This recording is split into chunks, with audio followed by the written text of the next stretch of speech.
It was good.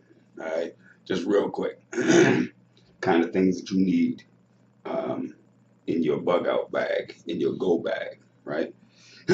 What are those things you're going to need to survive, right?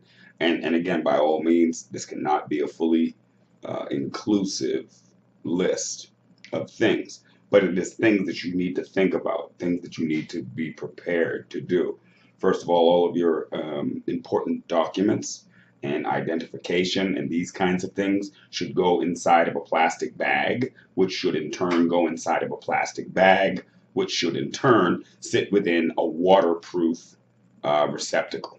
Okay, so all identification, all medicine that's required for your family should also go inside of those bags. Okay, you should have some supply of that medicine and know the expiration dates so that you can rotate it and ensure that the bag is stocked with those things at all times. So a go bag or a bug out bag should always be ready to go. That's the point behind it. There should be one in your car when you go to work. There should be one at home. Your children should have a smaller version with elements and items that you're going to need as a family to be able to survive any event. At the end of the day, how can we call ourselves responsible adults, men and women, if we have not planned to be able to continue our family, if we have not planned to be able to survive whatever comes, right? This is vastly important. Okay. So one of the things that's very important is a hand crank. Every device that you need, it should be hand crank. Okay. This is a hand crank flashlight, LED light, provides perfect light. Okay. You need that. Batteries may not be available to you. Okay, so a hand crank flashlight is very important.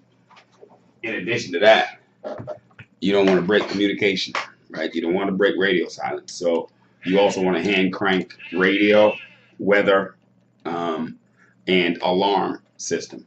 Okay, so that's also a very important piece that you need to have. It needs to be weatherproof. Okay, this can go in the water and it'll still function. You need to have it weatherproof. You have to think of all of the conditions that could exist. Okay.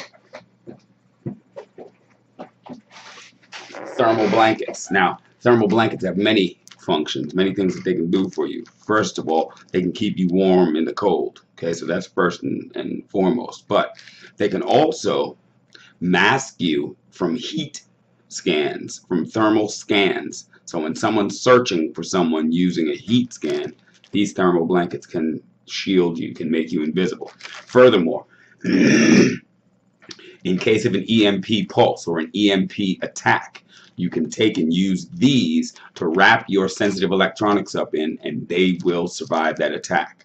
Okay, so these are multifunctional. You can get a lot of them. You see, I've got a bunch of them because what I'd like to do, what I will do, is I will layer the inside of my tent so that all of my electronic devices can be inside and they'll be protected, and all of my loved ones will be inside and they will be invisible to any thermal scans that might happen. Okay, method to the madness. You can get a lot of thermal blankets. They don't cost very much. They're good to have. Okay. Well, I'm a geek, so I got a lamp that straps onto the head so you can work. You can continue to have your hands free with a light that sits on the head. It can be an important tool. Again, you have to try to factor the things that might occur that you're not used to, right? That are not normal. So being able to work in the dark may be very important.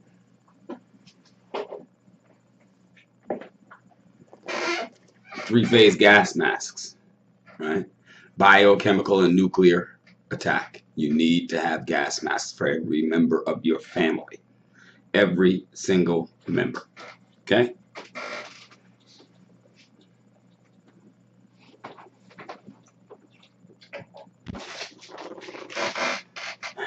Glow sticks, light sticks. You need these. In case of being able to communicate with those who are on your team, and be able to highlight where you might be, or if you are in trouble. Light sticks are important. Your family members can take them. If they've got to go to the woods, right? If they got to take a shovel and go to the woods, take a light stick. That way you can illuminate where you were, and I can see. Cooking utensils. Portable cooking utensils. You can clean them out. You can make your fires. You can cook your food, and you can ensure that your family continues to eat. Okay, important. Food rations. Food rations. You can carry a bunch of these. You can distribute them into each family member's bag so that you increase the survivability and sustainability of your family. Okay, so each person gets boxes of these rations for us to carry, and you can find them that are 3,000 calories per day in a bar, so that you can eat them and they can keep your family alive.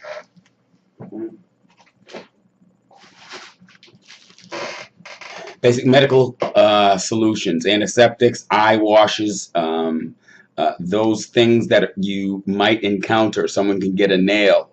Again, back before medicine kind of advanced, somebody scratching themselves on a nail could kill them, right? A cut can kill you.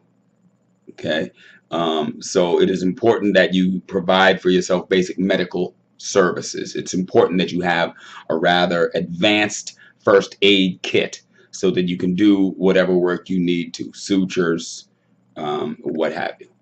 Okay.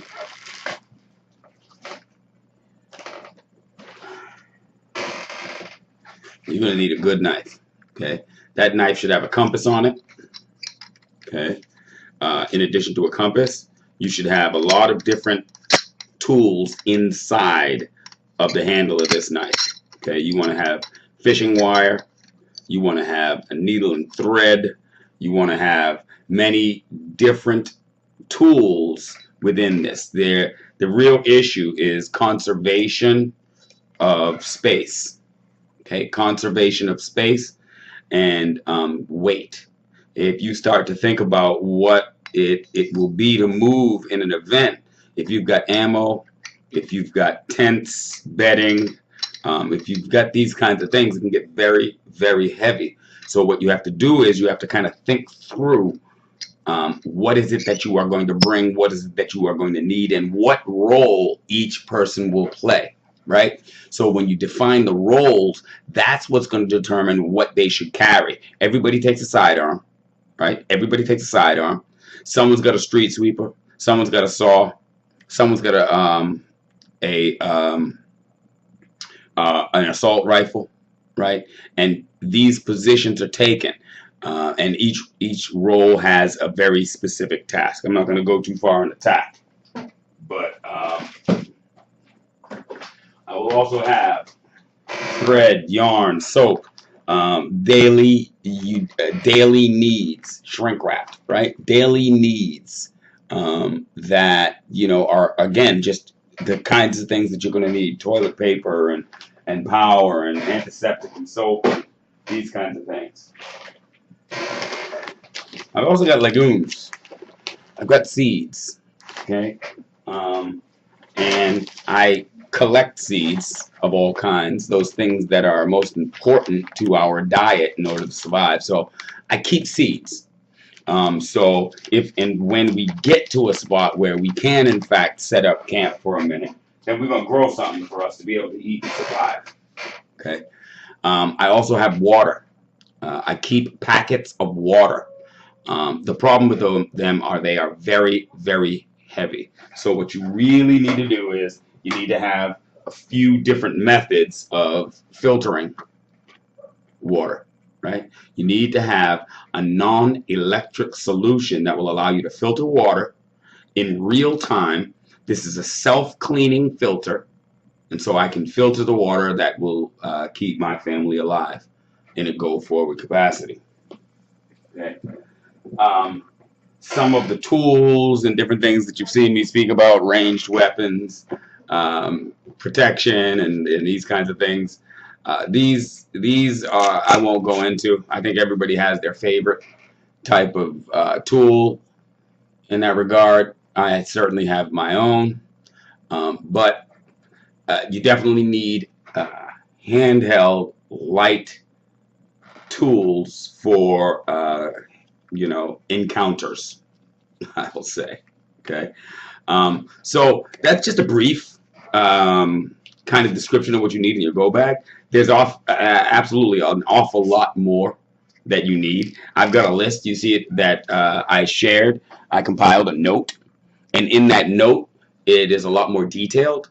And there are links in that note, so you can go ahead and click on those things and one by one assemble your bag to ensure that you can keep your family alive into the foreseeable future. Okay, all things are about survivability. If you can come through it, then you can flourish at the other side. But if you can't come through it, then the game is over, right? So it's my effort to try to give you a little bit of information. Hopefully this helps you.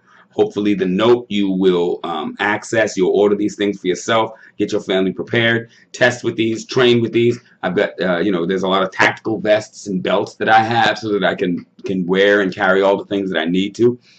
These are the kinds of things you need to get. Also, I would strongly suggest a sports water bladder. You can wear the bladder on your back, and it's got a small hose that you can simply sip from. So I would suggest a water bladder so that you don't have to stop. You don't have to take time to pull out canteens, which puts you vulnerable. Also, I would strongly suggest that you consider really good footwear. It is quite likely and possible that you will be in different types of climatic environments. It might be wet, it might be snow, it could be any of these different things. If you can't walk, you can't fight, and you can't survive. So you need footwear that will not fail you. It needs to be waterproof, okay? It needs to be durable, okay? It needs to be comfortable on your feet. You need to be able to wear these boots for 2-3 weeks without taking them off. Okay, so I suggest and have put through the paces a pair of boots called the Ridge 9000. The Ridge 9000. The Ridge 9000 are tactical boots. They have spikes. I don't know if you can see it in the groove, but they have spikes in those grooves for a non-slip surface. Okay. These boots are completely waterproof. I've stood in streams fishing with water up to the edge of the boot, and absolutely no water comes in. I've stood fishing all day long. The Ridge 9000 are probably the best boots that I've ever tested relative to tactical scenarios and functionality. It's a great boot. I own a few pairs. I strongly suggest you look up this boot. You will be able to stand for weeks at a time in that boot. They have them available for women. I would suggest that you get these boots and outfit everyone in your family with a pair of them. Okay. I would suggest that, again, you're going to need many different tools in your quest to survive. Some of those tools are going to need to be silent. You are also going to want to get weapons that have the most common types of ammunition so that you can forage and use ammo that you find and that you take. So again, there's an awful lot to survival. There's an awful lot of things that you got to be able to do. You need to bring tools with you. What you see here actually is very functional. It's actually called a war hammer. Okay, so yes, it is for bludgeoning, but it is also a tool.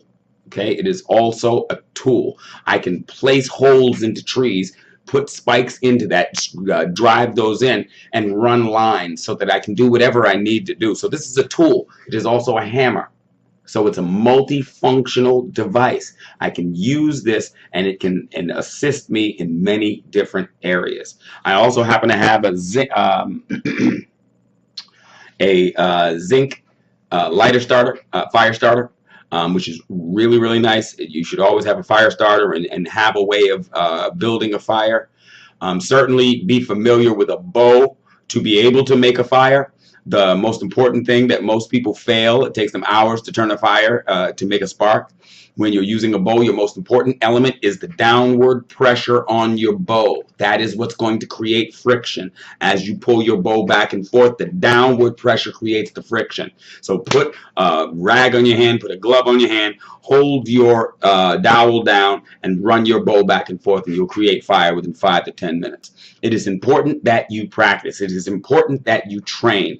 A rope is one of the most important elements that you could ever have in any survival situation. And the other problem with that is, if you have a rope and you don't know how to tie knots, then that rope will be useless for you. Okay? The rope will be useless. So you need to know how to tie knots. There are 7 knots. I'll put together a video. 7 most important knots that you could ever use. And I'll show you how to tie those knots. Very important to know this. Okay? So again, I could not make a fully inclusive video relative to what you're going to need to do to survive, what you're going to see, what you're going to need. I can give you a basis. I can tell you kind of the things that you want to be aware of.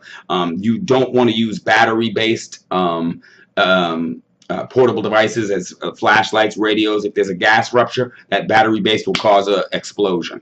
Okay, so you have to put thought into it. Forget batteries. You've got to use hand crank. You've got to use your own power. You've got to use your mind. Okay, if you plan, if you prepare, if you use your wits, I'm going to also suggest you get iostat pills. Iostat pills can protect you against radiation poisoning, as well as seaweed. Remember that. Seaweed can heal radiation poisoning in the human body. It constantly does so. So these are the kinds of things that you need to be aware of. What could happen, right? What could happen, and in case that happened, what would you need to be able to come through? And that's what I'm trying to prepare for you. Okay? So please, I'll share with you the note. Get those things that you need on that list every week. Every time you get paid, put another item in your go bag. Put another item into your future and survival. Okay? Peace. Hope I see you on the other side. I'm going to be there. I'm going to be there. The only question is, will you? Right?